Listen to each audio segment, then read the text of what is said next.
Let's say good morning to me. Come on, I'm waiting. As usual, we start. Good morning, everyone. Are you there? As usual, we start with a very big smile ear to ear. Let us see some smiles and some good mornings for ma'am to cheer me on. Let us see. Come on.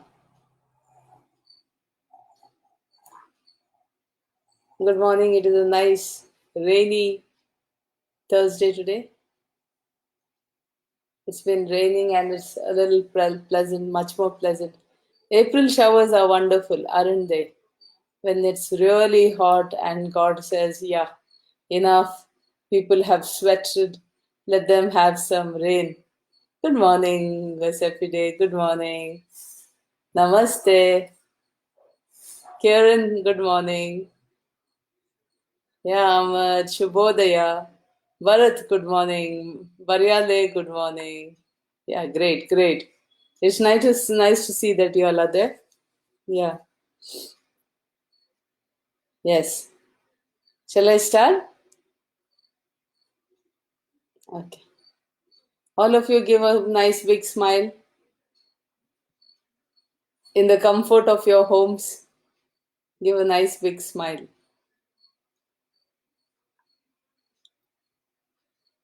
Give a nice everyone. Shall I start? Okay. See, so I've been teaching you international financial management issues faced by multinational companies in the past few classes. Excuse me. I'm very sorry. In the past few classes, I've been teaching you about the international financial management issues faced by multinational corporations. Now, as I told you, here and there, I have given you IFM 1 and IFM 2. Gangadhar, good morning. I have given you notes whereby you can understand some issues, but more than understanding the technical points and explaining, it is more necessary that international business managers like yourselves should understand how to tackle these issues practically. So that is why I have brought you some case studies whereby you will learn how multinational corporations who have a presence in more than 100 and odd countries, good morning, Gangadhar, manage with their international financial management issues. So today we are doing two case studies. One of Lokesh, good morning. One of Procter and Gamble, the biggest conglomerate in the world. I don't say biggest; it is a close competitor. Is See, Walmart is just trades, but Procter and Gamble and Unilever are, I wouldn't say arch enemies, yeah, but they are competitors in the world. They are the biggest conglomerates who manufacture and sell different kinds of products which have no relation to each other, which mean the product lines are they are a product mix. You have jams and squashes which you can eat and drink, whereas you also have soap powders and liquid soap which you cannot eat and drink. So that is what I mean. The products are not related. They are all, the product line has different, product mix has different products. So Unilever, I'll talk to you in another context, not international financial management context. I want to talk to you about Procter and Gamble first, and then I'll talk to you about the very famous Japanese Japanese automobile manufacturer Honda. Okay, what Honda does, etc. Now, please remember, why am I bringing these multinationals into your into for you is because it's like this. See, when multinationals go into many countries, they have to deal with buying as well as selling in different countries. All right. You're not only buying, you also have to look at selling in different countries. All right. Now, when you buy, say, a Japanese manufacturer buys in Germany, it becomes he has to pay in euro. If he has to sell in Germany, he'll get in euro. Now, having, see, as I've told you before, having trade relations in one European country, one country in the European Union, is very good because the other 27 fall in line. As I told you recently, Brexit has happened, which means Britain has gone out. But if Britain was there, it would have been 28 countries.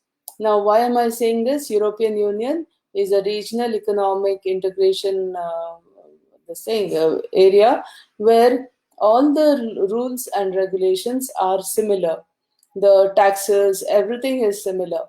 I talked to you about the Schengen visa, where Schengen area, apart from 26 countries of the European Union, you can also travel to Nordic countries, three, Iceland, and two more, and also the micro states, San Marino, etc. The three here.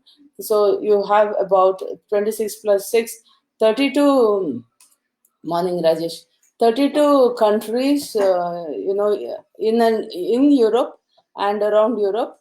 You can travel for 90 days without. Bahar, good morning. Yeah, Rajesh, good morning. You can travel in all these countries for 90 days with a single visa and no border controls. So you think of that in terms of manufacturing and selling. The everything is common. I told you, for example, Latvia, it also deals with the euros only. So when you compare Germany and Latvia naturally will have a cheaper labor force. You'll talk about Slovakia, the broken off part of Czechoslovakia. It has become the Czech Republic and Slovakia. Slovakia is in the European Union, so Slovakia also will have lower labor rates because they are developing countries than developed countries like Germany and the other in the European Union. So when you are in the European Union, in a country like Latvia or Slovakia, you get the benefit of being in the European Union and all the common everything, like all the facilities that the European Union manages. But at the same time, you get the benefit of lower wage rates, lower land rates, and etc.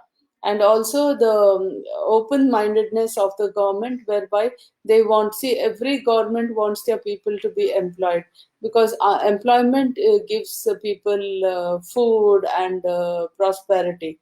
So if a foreign MNC comes and gives employment to the people in the country, why not? All right. So, and then all the other trade policies and all are already managed by the European Union. There is nothing bigger than this. It's wonderful. All right. So this is one thing. Now we are coming back to Procter and Gamble. I was telling you, think of a multinational that is working in European Union as well as in the United States, as well as in Nordic countries. So we have Nordic countries, say it is working in Iceland, it has something in Iceland to do in Iceland. Say in Iceland, because it's so cold, it is just selling there. But it is manufacturing and selling in Europe, and it is manufacturing and selling in the United States. Now, in the United States, you buy in dollars if you have to procure material, or you have to pay the labor. You have to pay in dollars. That is buying labor. Imagine, I'm talking in terms of that: machinery, land, everything in dollars. So you have to procure dollars. Suppose you're a Japanese person and you have to buy American dollars, you face the exchange rate issues. Then you sell and you get the money from America. Let's say you sell your product in America and you get the money. Now this money has to come into, as I said, you're a Japanese person, so you want to use it in Japan. or should you take it to Japan at all? Issues. Suppose there is so much money that you do not require to use it all in America, you may like to take it to Japan. So as profit, then again there is the exchange rate fluctuations that you face. Good morning, Gaurav. You face. Otherwise, you may say, what I see multinationals do this. Suppose they sell something in the United States. Say it's not from United States, you get dollars by selling your product in the United States. You don't take that money home. You keep it there and use that money to buy products there so that you don't face the uh, difference of exchange rate. This is this is one hedging practice. All right, this is one practice. The basic, simple practice. When you have sold there, keep the money there and use it for buying. All right, only if there is some reason that you need to take, you can take it. This is one way to this thing. See, the first thing that comes to our mind is, okay, a Japanese fellow sells cars in America, immediately he takes the money to Japan. This is what comes to our mind, but it may not be necessary, because since he has to pay for land, labor, etc., he is manufacturing there. Then the manufacturer decides, it can be a she also, so they decide that we are going to keep the money here only and use it for that. Similarly, if suppose any in one country in the European Union, they may make euros by selling, they may not take it. They may use the euros for the all the European operations. All right, and for Iceland, suppose they are dollars, or they want to use Iceland currency. I'm not sure of the Iceland currency. I'll find out and I'll tell you. So suppose they sell in Iceland, will they, and they have no manufacturing operations in Iceland. All they have to pay maybe is for trade. For trade licenses, or you have to pay for let us say, sorry, trade licenses, or you have to pay for border taxes, etc. Then you use that money, and still, if you have money, then you may require to transfer it to your country, and there comes the all the exposure, translation, transaction exposure, etc. Which I'm going to, instead of telling you what is transaction, etc., I'm not going to say that. I'm going to show you this is the translation exposure, and this is how it has been tackled. It will come in this case study. Now, see, Procter and Gamble was started in 1837 in the US. Yes, they still consider US as their headquarters or base. Procter was a candle maker, and then Gamble was a soap maker. They married sisters, so their father-in-law gave them the idea to do business together.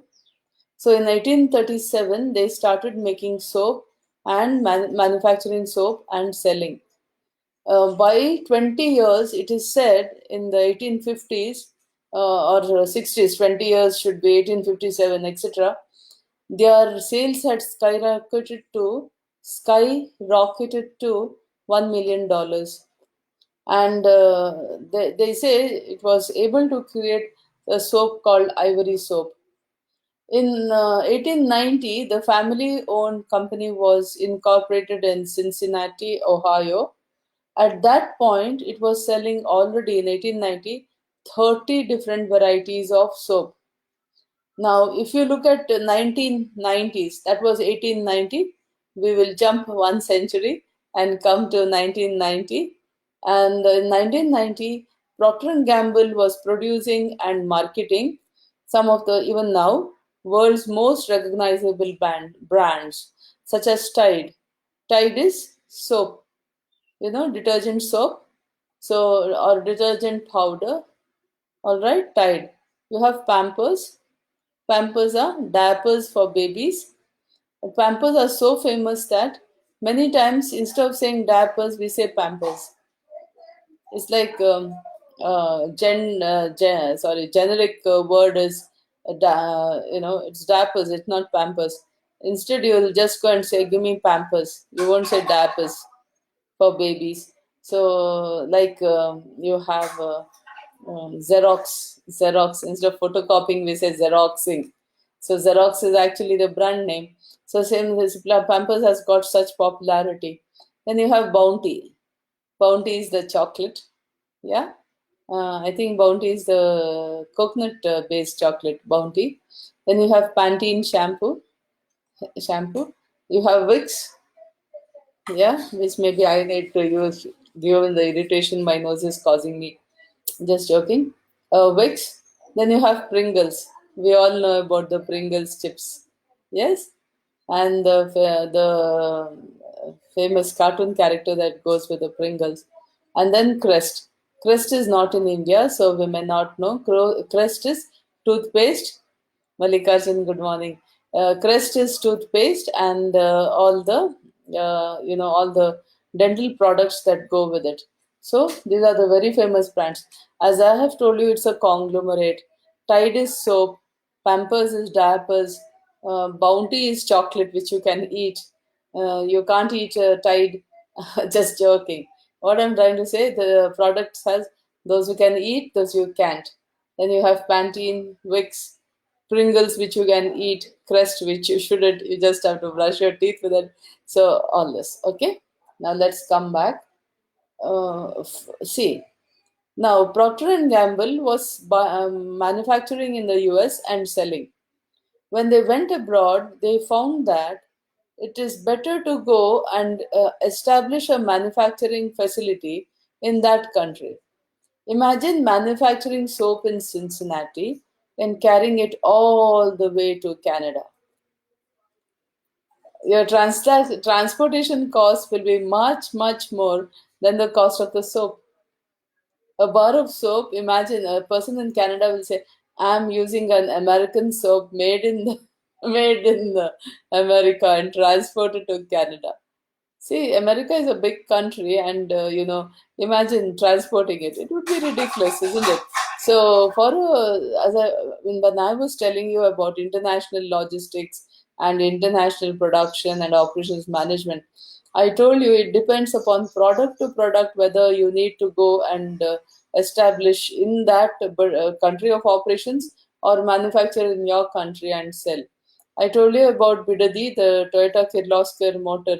They came with and joined with Kirloskar, and Toyota says the superior manufacturing practices of Toyota cannot be told online or cannot be. They have to be implemented to be noticed and practiced. So the Toyota feels that FDI is better in India. Similarly, so it depends on the product and depends on your manufacturing processes, maybe standard operating procedures, etc. It becomes necessary to product wise also whether you can manufacture in your country and sell, or if suppose you're making expensive jewelry, say diamond jewelry, then it is better you can manufacture in your country because value to weight is so less, no? The weight is so less when compared to the high value of the product, isn't it? Yashaswini, good morning. When compared to the high value of the product, the value is so high. So when you see all that, it is necessary. So it depends on the product. It depends on various things, various other issues. So let's come back here. In Procter and Gamble built its first transnational manufacturing facility in Canada in the year 1915 and has established its first and also established, this is some from the website, some material and some from internet. Yeah, Yashaswini, good morning. So, so it established its first overseas subsidiary in 1930. This was bought by the sale of a soap manufacturer in Great Britain. Okay, in 1930, in Great Britain, they had the first subsidiary. In 1935, it established itself in Southeast Asian region, especially in the Philippines. International, see, during the, as I told you before, the World War I and World War II proved very expensive and costly. Expensive and costly are the same things, same words. Proved very expensive and dangerously costly for many multinational businesses because, as I told you, The governments expected them to manufacture goods meant for war, arms and ammunition, tanks, etc. And if they were car manufacturers, trucks, planes, meant for the use of war. Commercial products like domestic use were not encouraged at all. They were concentrating. I don't see, you may say why and all that. Imagine in the lockdown, we were worried that people are not getting all the necessary items they want. So imagine, though we are getting, imagine what happened for 4 years of war. There it was almost 6 years. Second World War was 1935 to 45. It was 5 to 6 years, and here in 1914 to 1918, it was 4 years. Imagine what they must have been going through. So here we are, and then too, they were not as sophisticated as now. There was no online communication. There was no concept of internet. The horrid it must have been. In 1948, it started. Yeah, you too have a beautiful day, Jnaneshwari. Jnaneshwari is my old student. I think she's my second batch, no, of CBSMS Jnanambharti. Jnaneshwari is my second batch, I think. Okay. Yeah. In 1948, Procter and Gamble started its operations in Mexico through an overseas division, which became very famous. In 1960, it opened its first European office in Germany, and then in 1961, Middle Eastern office in Saudi Arabia. Procter and Gamble started manufacturing and marketing its products in Japan in 1973 through an acquisition, acquiring similarly what it did in London, in England, and all that. Here, overseas division means you just sell it there, I think. Yes, let me confirm that and tell you how overseas. I think overseas division means international exporting. So then, what do you manufacture? Let me. I'm sorry. I'll get back to you on that. I don't want to give you something that is not correct. Tell you properly. Then opened a Middle East office in Saudi Arabia. It's only an office there. Manufacturing and marketing in Japan. Now I have to tell you something interesting about Procter and Gamble in Japan. See, I think when I told you about trends in business today, I may have told you, but I want to repeat it again. Procter and Gamble and Unilever also, they have their base, they still think of their base as the United States. So whenever they wanted, say they had a product, that product they wanted to advertise. So they wanted to have a marketing strategy.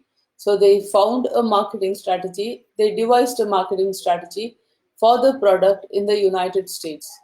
So when the marketing strategy became popular, say we'll talk about a communication strategy, a particular advertisement became famous in or popular in the United States. They took the same marketing strategy to Europe, and when the strategy became popular in Europe, they took the same thing.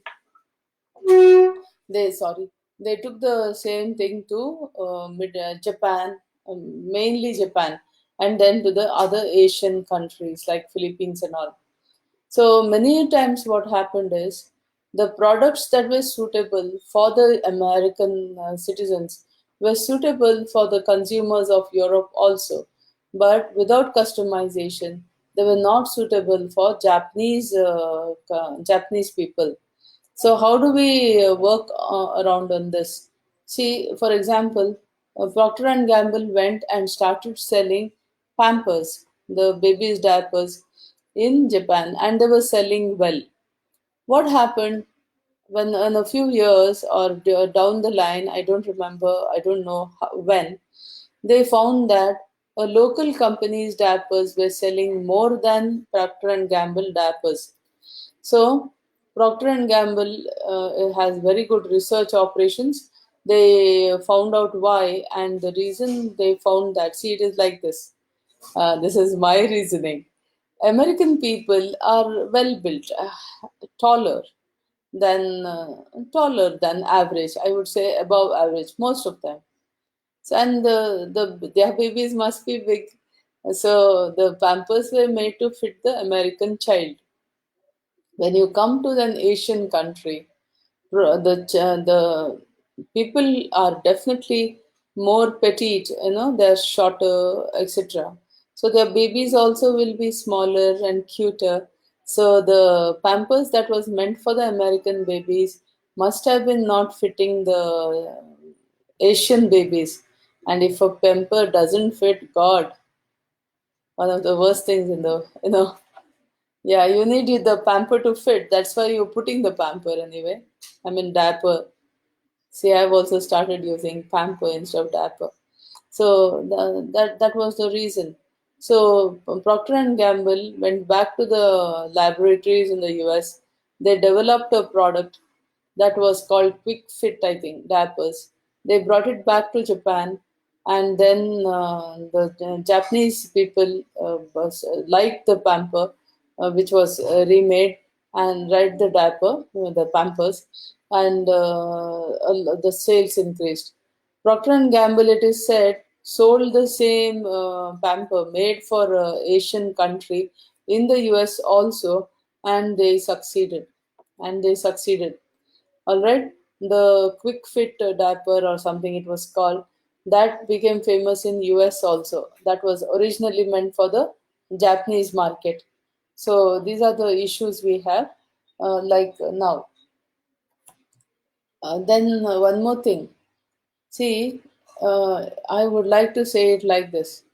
In Japan, you had we had people who used to work for multinational corporations.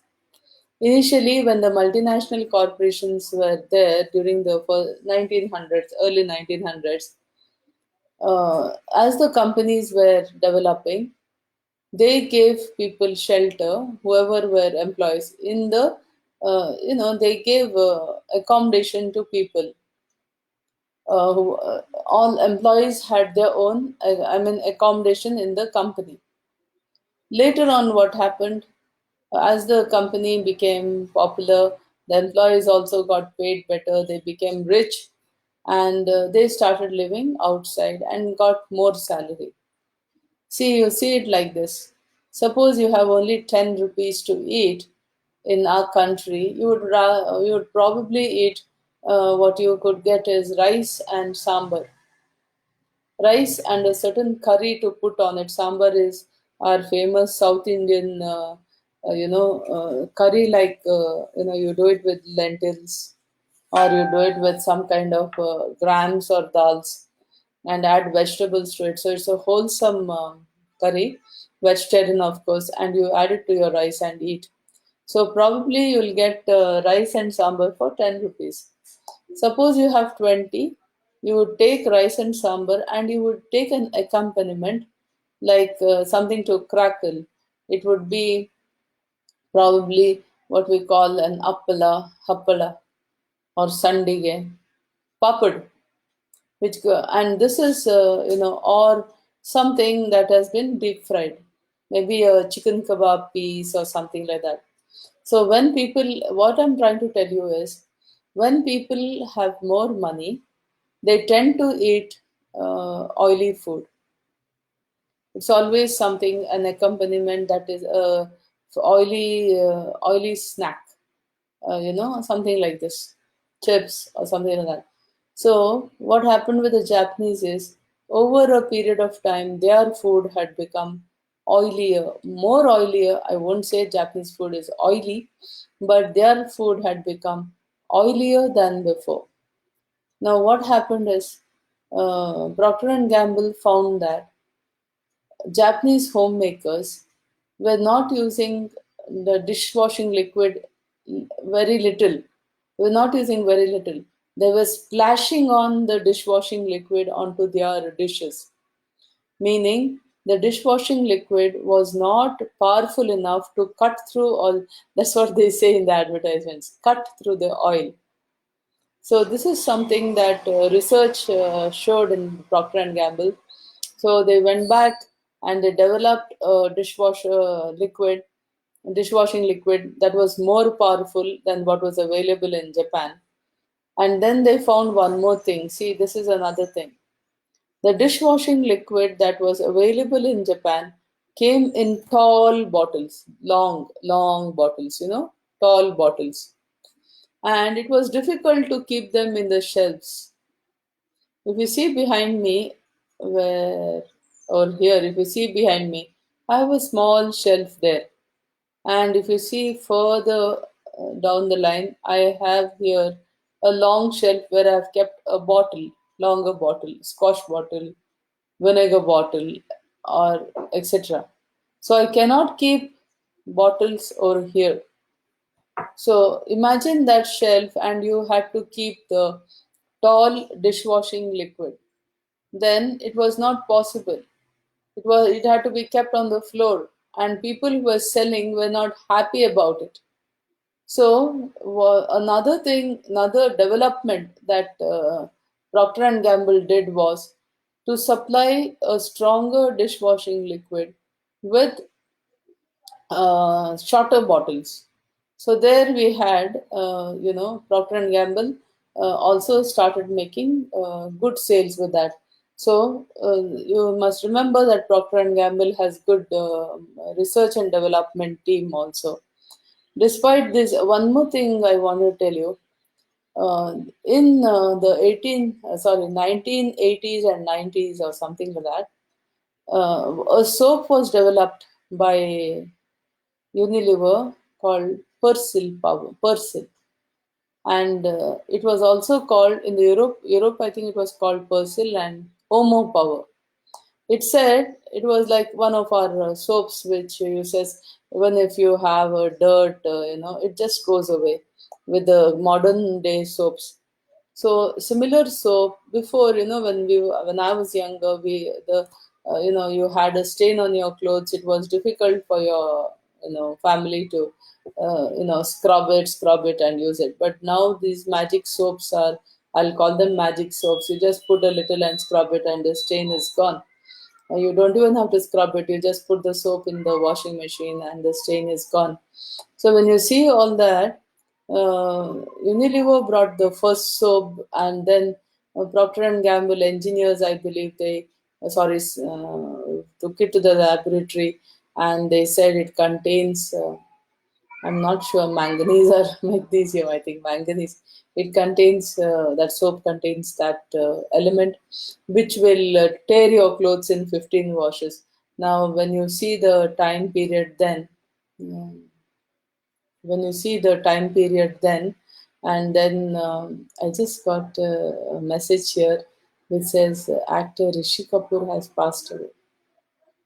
I feel sad. Feel sad. Ranbir Kapoor's father, Rishi Kapoor, Raj Kapoor's son, good actor. Yesterday, Irfan Khan, and today, Bollywood's greats.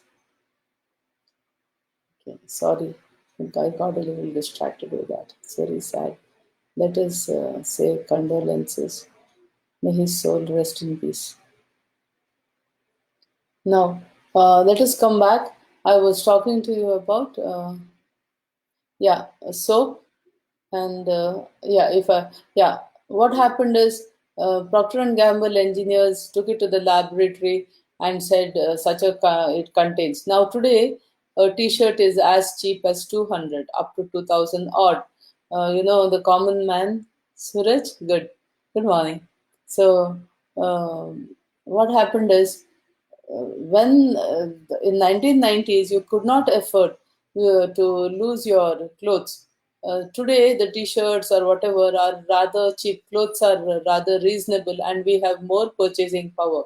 That time it was necessary. We are see I'm from a time when if there was a tear in my t-shirt, I knew how to stitch it. Today if there's a tear in my t-shirt, I would use it for my for as a dishcloth, or just give it away, or put it in the, just dispose of it. So those were the times, and so losing your clothes was not a good idea. Procter and Gamble said, I believe that 15 washes of this Persil power and your clothes will tear because of what it contains. So this was the rivalry that Unilever and Procter and Gamble had over the years. Now let's come back here. Procter and Gamble, though it is a multinational company, I believe considered itself as a local US company. In 1980s, it has calculated the strong position of US with the support of improved infrastructure, transportation and communication technologies, and the consistent for economic growth in foreign markets. You look at the slide, next slide. Because the Mexican subsidiary had success, in 1980s, Procter and Gamble bought a soap business in Brazil. So now we'll concentrate. So far, I've been giving you the case study in terms of international business. Now we'll concentrate.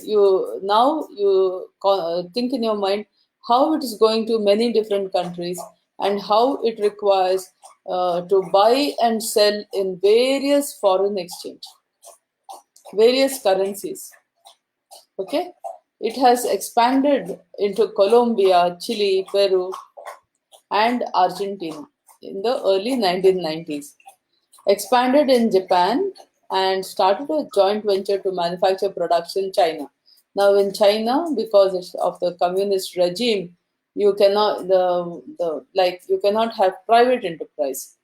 In India, if Procter and Gamble wants to combine with somebody, you can do it with some private enterprise like Toyota Kirloskar. All right. But in China, because of the communist kind of government, the government itself creates the joint venture. When you go to China, you have a joint venture with the government itself.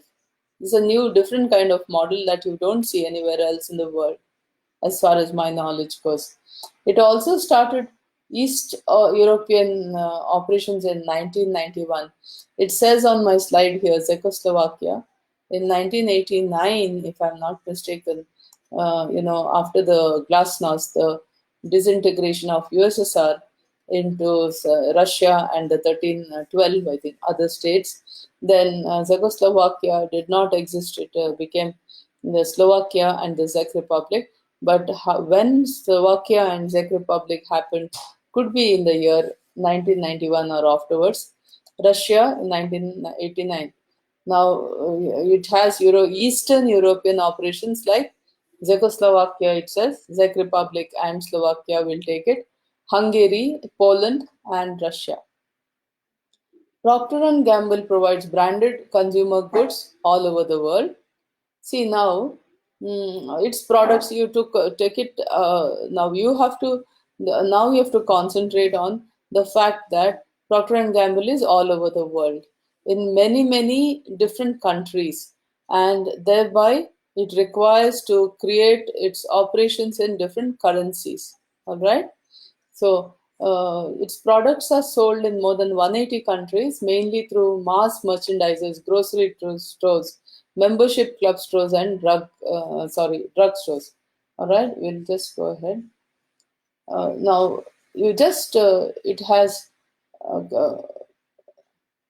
Procter and Gamble. Now, this is has three global business units, namely beauty, health, health and well-being, and household care. Now, all this is not necessary for you in the terms of international business. It is necessary in terms of international financial management. It's not necessary, but just read this. The GBOs in US, under the US generally accepted accounting principles GAAP, you have GBOs into 6 segments: beauty, grooming, healthcare, snacks and pet care, fabric care and home care, baby care and family care. Now, that is, please remember like this. You have the geographic areas where Procter and Gamble deals with: North America, Western Europe, Japan, Latin America, Central and Eastern Europe, Middle East, Africa, Greater China, ASEAN, Australasia, Australia and Asia, India, Korea, etc. So just to tell you that so many places it is there. See, business operations and sales are affected by global economic operations, terrorist activity also, and political unrest. Why political unrest? There is one strategy uh, based on politics of a country also. We'll come to that. All this has affected Procter and Gamble's credit or liquidity issues, inflation, deflation, or decreased demands. Now come here for foreign exchange risk. The next slide. It has see a thorough and contextual understanding of foreign exchange risk management is essential for Procter and Gamble. Okay, inconsistent foreign exchange rates are something that you have to deal with because inconsistent foreign exchange rates will contribute to a company's increase or decrease in exports or imports. At present, for example, you don't look at this, you can see this in the next slide in terms of business operations, but come to the slide after that because we are talking about international financial management issues. Procter and Gamble are greatly exposed to various risks in the market, such as interest rate fluctuations and changes in exchange rates and commodity prices. Now, it assesses these various risks on a systematized basis to benefit from regular exposure correlation and netting. It takes care of its volatility related to net exposures. Now, see, what do you mean by net exposure? You may buy, you may sell. All right. In one country, you get, due to the exchange rates and all, you may get profit. For example, you're supposed to get 1,000 yen, where you have sold in dollars because of the yen becoming stronger. Instead of 1,000 yen, you may get 1,100 yen in the resultant between dollar and yen. In another country, say with the euro, instead of 1,000 yen, you may get 950 yen. So the net exposure will be, instead of 2,000 yen, you got 1,100 plus 950. So in the total, net exposure, you got 1,050 yen. Sorry, 2,050 yen. You were supposed to get only 2,000. One place you got 100 more, one place you got 50 less. So you got net 50 yen more. So this is the meaning. It see Procter and Gamble comes into several financial transactions which it records for applying respective accounting consultation for instruments of derivatives and for hedging activities. See, please remember, yesterday in my last class also I told you, several swaps, options, futures, derivatives such as these are also, the company takes up because, see, for example, they make a study of how much dollars they require in the next 3 months. And if today's rate is favorable, they will make a forwards or futures or whatever it is, whatever they want. They'll make such a deal for the next month. So you are safe. If today's exchange rate is safe, good enough for you, you ultimately pay according to your contract uh, exactly how much you decided today in the next month. Next month, if the rate is such that you get, you may have had a loss, then you are better off with giving this month's rate for the next month, isn't it? So this is what companies do. They indulge in hedging securities. Okay, come to the next point. There are go on to the yeah, go on to the next slide, please, and the next. See, go to the slide which says as early as 1996, PNG's treasury had linked itself with various investment banks. So in 1990s, they imbibed new techniques to significantly improve their cost of capital methodology, which I just now explained. Okay. Interestingly, the treasury and corporate finance of PNG works independently. Okay. Now, next, please. Since it is come to the slide which says since it is exposed to foreign currency fluctuations, Procter and Gamble manages its exchange rates exposure through the following. Now here you have the exposures: transaction exposure, economic exposure, and translation exposure. Okay, instead of telling you what it is, I'll tell you now. To measure its transaction exposure, you understand what is transaction exposure. The company estimates its net cash flows in each currency and measures the potential impact of the currency exposure. You know you're going to do 10 transactions, out of which 5 may be in dollars, 1 may be in euro, 1 may be in Indian rupees, etc. So, net, how much you require, how many dollars? 5 transactions, how many dollars you require? How many dollars are you going to get? See the difference. Similarly, Indian currency, say European currency, all this and the currency potential impact. So you already start buying the currency for your need through means of forwards and futures.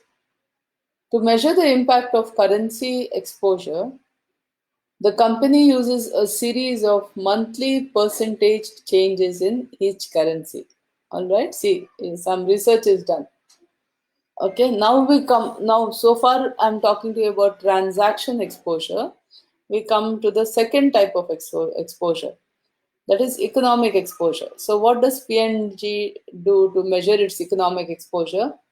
It uses sensitivity analysis. You know what is sensitivity analysis?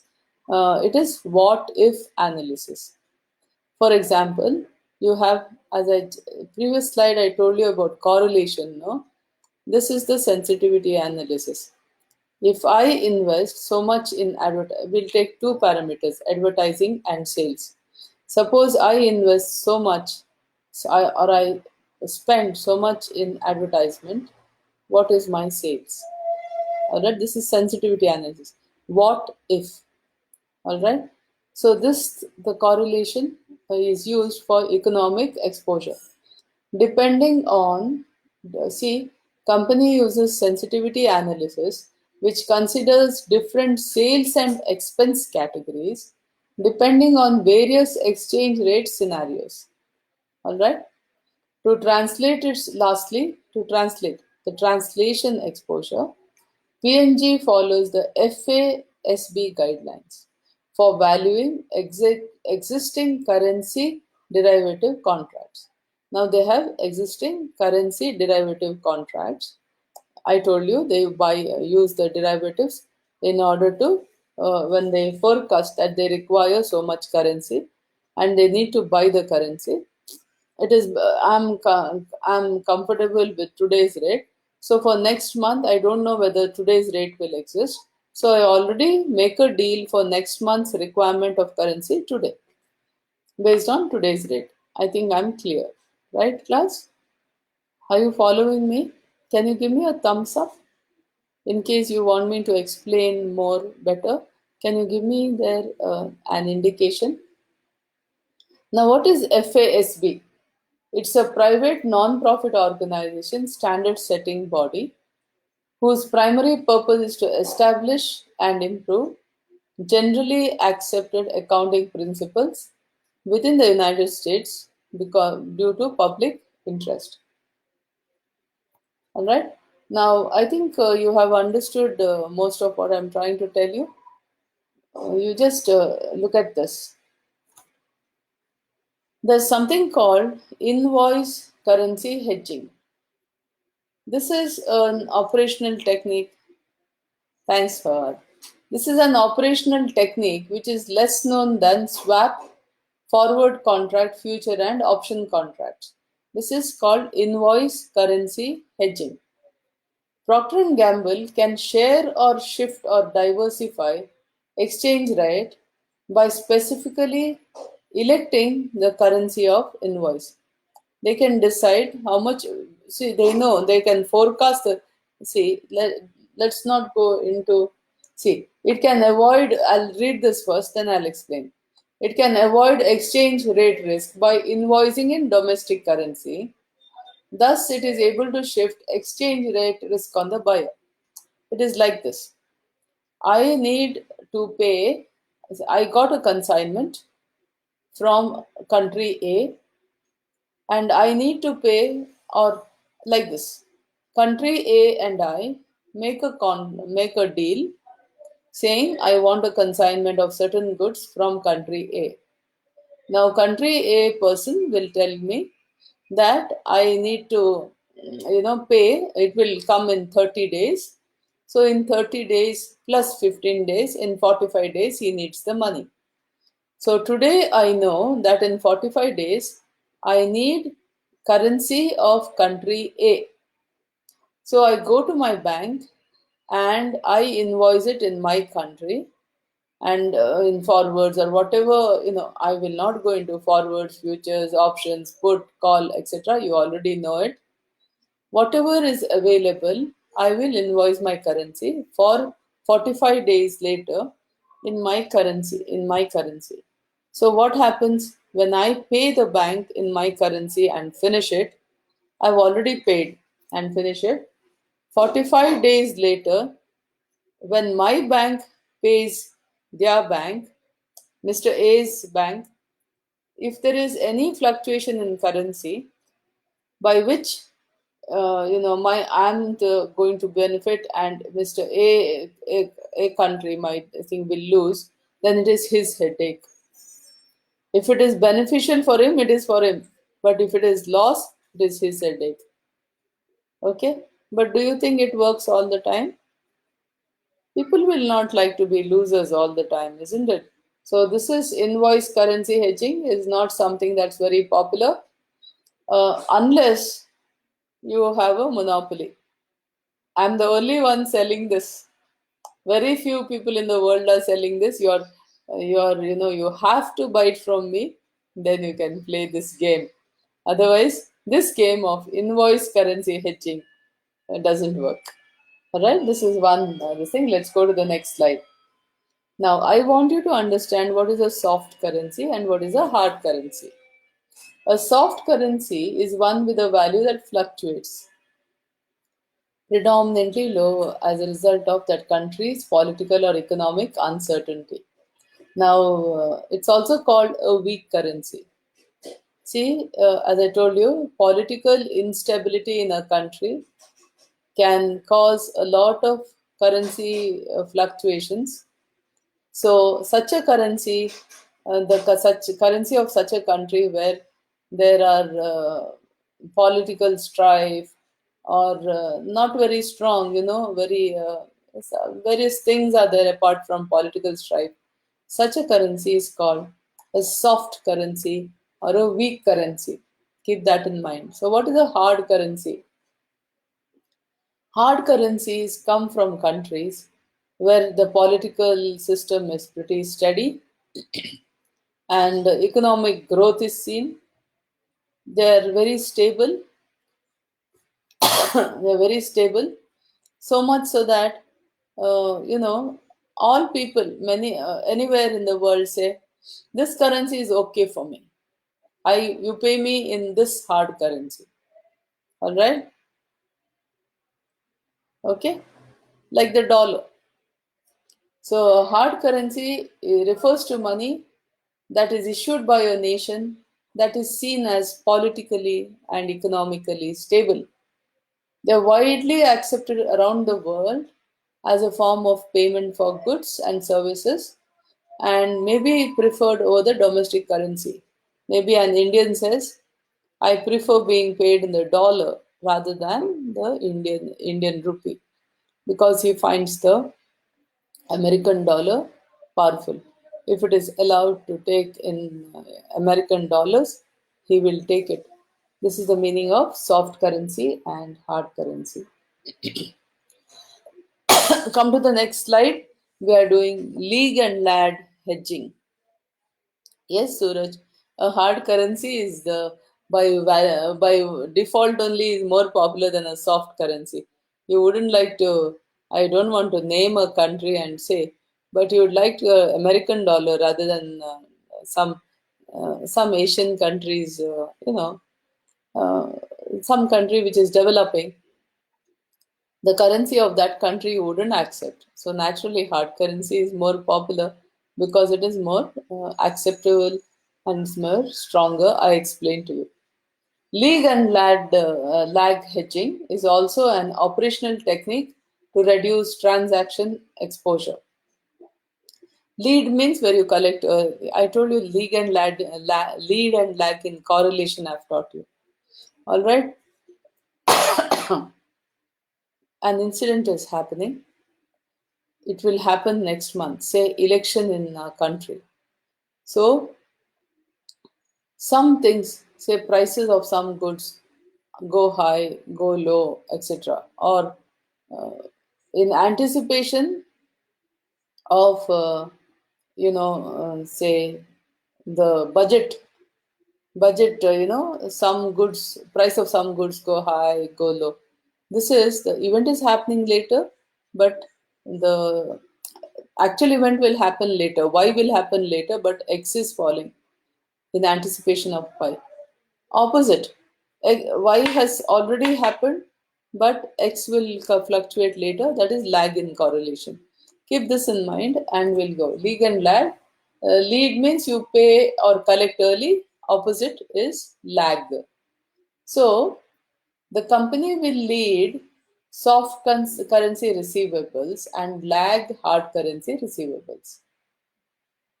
You do the lead technique for soft currency receivables.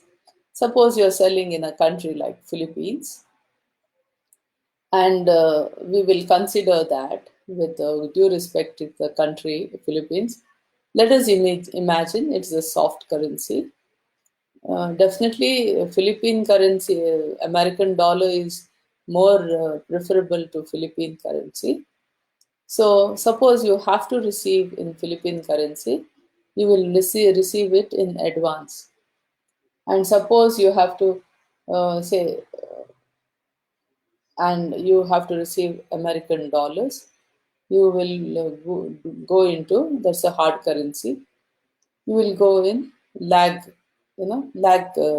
strategy. All right.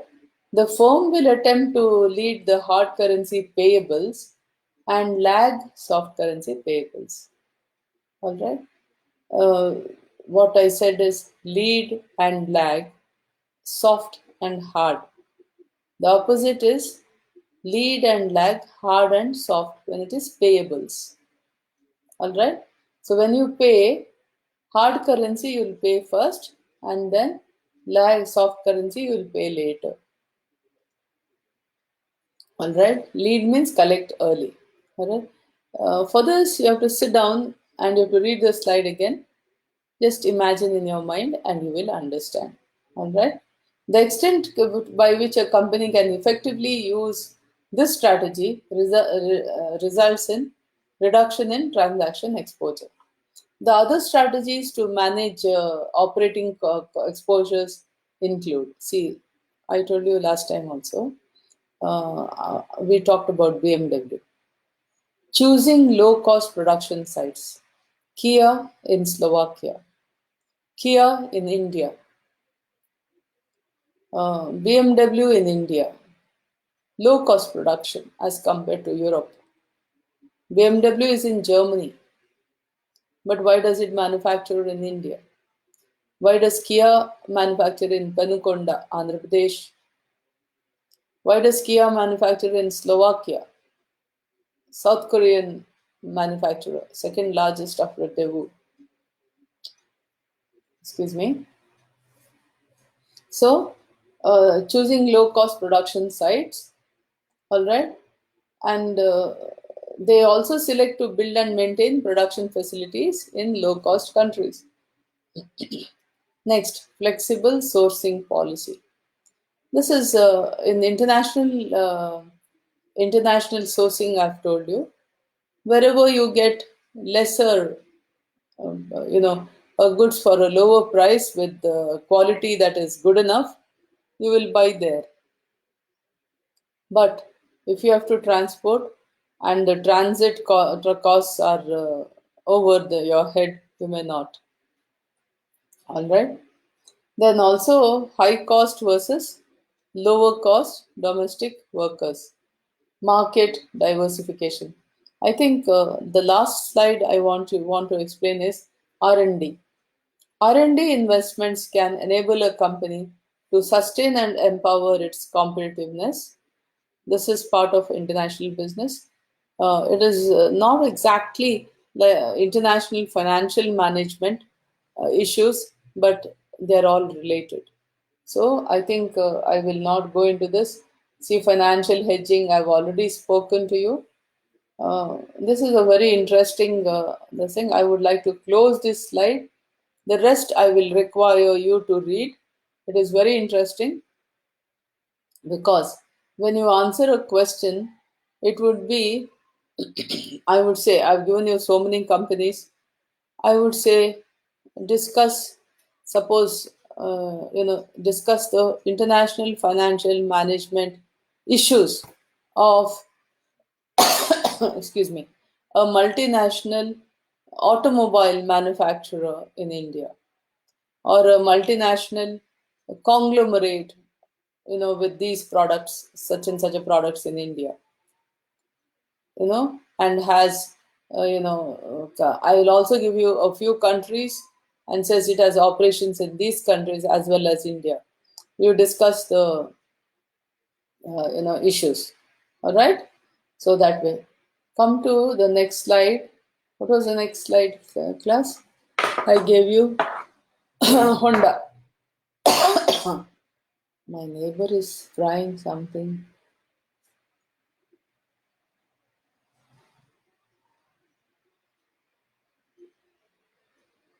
For my bad luck, she fries when I take class. It's not her. She wouldn't know I'm taking class, isn't it? Go to Honda. Honda's International Financial Management. Mine are reading glasses. So when there's a distance, it becomes difficult to keep the glasses on. Ready? Honda operates through four segments: motorcycle business, automobile business, financial services business, and power products and other businesses.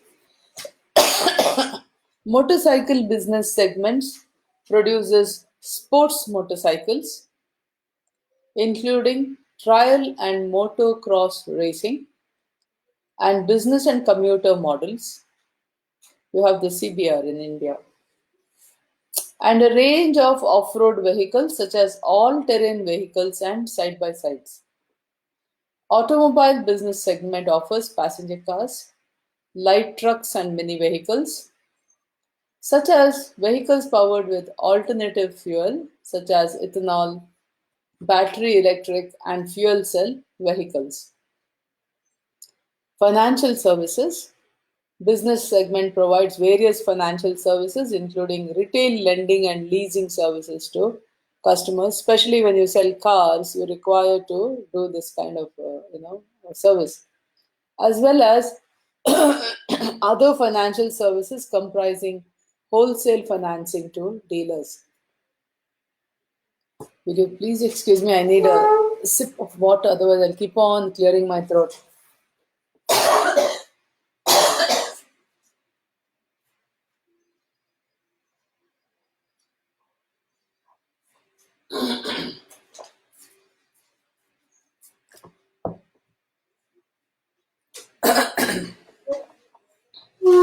Okay. So here we are. The power product and other businesses segment manufactures and sells power products, comprising general purpose engines, generators, water pumps, lawn mowers, riding mowers, robotic mowers, brush cutters, tillers, snow blowers, outboard marine. Okay, all this. Okay, even inverter power sources. This segment also offers Honda jet aircraft. The company also sells spare parts through retail directors, etc. Okay. Now, the company was founded in 1946 and is headquarters in Tokyo, Japan. I read somewhere one very interesting thing about Matsushita Electric of Japan. Or I'm not. I'm sorry. I'm forget whether it's Mitsubishi or Matsushita. Anyway, I believe Japanese businesses are very. They say they have to be in harmony with others. First of all, when you make a decision, this decision has to be agreed upon by everybody. So initially, when the businesses were restricted or confined to the geographic borders of Japan, they found it very easy to go into this harmony concept. In Japanese, it is called wa, W-A. You're in wa with everybody. Everybody is in wa with the decision, in harmony with the decision. But later on, I believe when companies were not confined to geographic borders, they went to the US, for example, Japanese companies. It was difficult to ask for the consent of everybody, and then that concept started breaking up. But within the company, it did still, they say, they do. It's a wonderful concept. Who doesn't want peace, isn't it? Okay. The company headquarters is in Tokyo. Now, you look at it, Honda plans to end output at plants in the UK and Turkey. It wants to stop. Why? See, one particular idea of overcoming foreign exchange rate exposures is to to produce and sell where you can sell most. Even if it is not international financial management, it makes common sense. It is common sense to sell where you to produce and sell where you sell most. If you're not selling enough in that particular country, why should you produce and sell? You can just sell. What else? See, if you have to sell 1,000 cars to India, you will manufacture in India and sell in India, as Honda has done. Honda manufactures and sells in India because Honda cars are selling a lot in India. I have one. Okay. Whereas in the UK, say they are not selling as much. Say UK, they were selling about 10,000 cars per year, and it became 1,000 cars. So better to manufacture in other parts of Europe and transfer, isn't it? Some nearby country, if they say they are manufacturing in a nearby country of UK for that country, might as well manufacture for UK as well and bring from there. All right. Then why am I saying this in international financial management concept? Because procurement of local material with the local currency is not there. You can procure in India for India and take the cars to UK maybe. Forget the distance now. I'm just giving you an example. Manufacture in India, sell in India, and sell in UK. Other and sell in India because here produce and sell in India because the sales are very high in India of Honda. So something like this. Even in Turkey, they are thinking of yeah. North America, traditionally one of Honda's biggest profit centers, is helping in bolstering, boosting or bolstering sales earnings. So Honda is also exposed to various foreign currency exchange rates. Is a party to derivative financial instruments. Okay. Now, please remember, Honda does not hold financial instruments for trading purposes. It holds them for this purpose of exchanging financial, for mitigating the risk you see in foreign currency exchange rates. All right. Now, this is a very interesting thing. A similar case study I have just explained. I have also explained BMW. All right. I would like your assignment for today is to look at this case and give me point by point the Honda's strategies to overcome foreign exchange rate fluctuations. If you want to talk about Honda's translation exposure, transaction exposure, and economic exposure, how they're doing it, I've given you as many points as possible. It's a long slide. Use it. My questions for Honda will be like this. The first one: does Honda use derivatives? All right. How does it use them? As a hedging strategy, how does Honda use derivatives as a hedging strategy for mitigating foreign exchange risk? I repeat, it could be one question.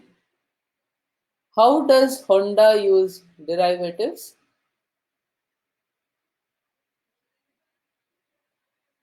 as a hedging instrument to mitigate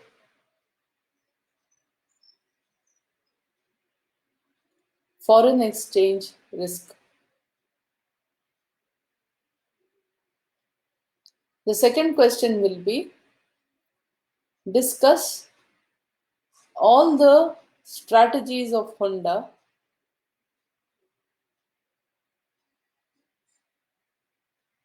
in international financial management.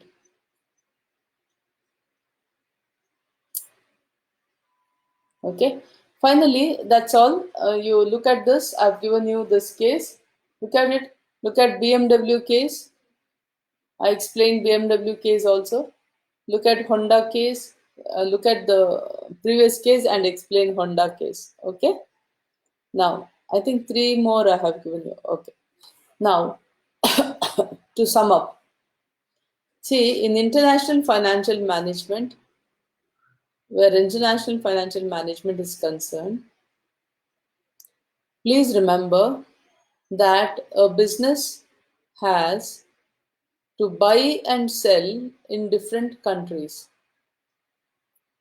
So, it will require to buy currencies of different countries. Okay? It will require to, with its own currency, it has to convert its own currency into the currency of different countries where there will be an exchange risk. Secondly, when it sells in that country, it gets the currency of that country. Now, depending on whether it is soft currency or hard currency, soft currencies are naturally more dangerous because they are fluctuating. Hard currencies, if the fluctuation happens, huge fluctuation, are less fluctuating. But still, when you get all these currencies, you have to transfer or into you convert that different currencies that you have got by selling into your currency. Now, please remember there is one important thing. Suppose dollars are acceptable everywhere. It is better to buy dollars and pay in dollars better to accept in dollars.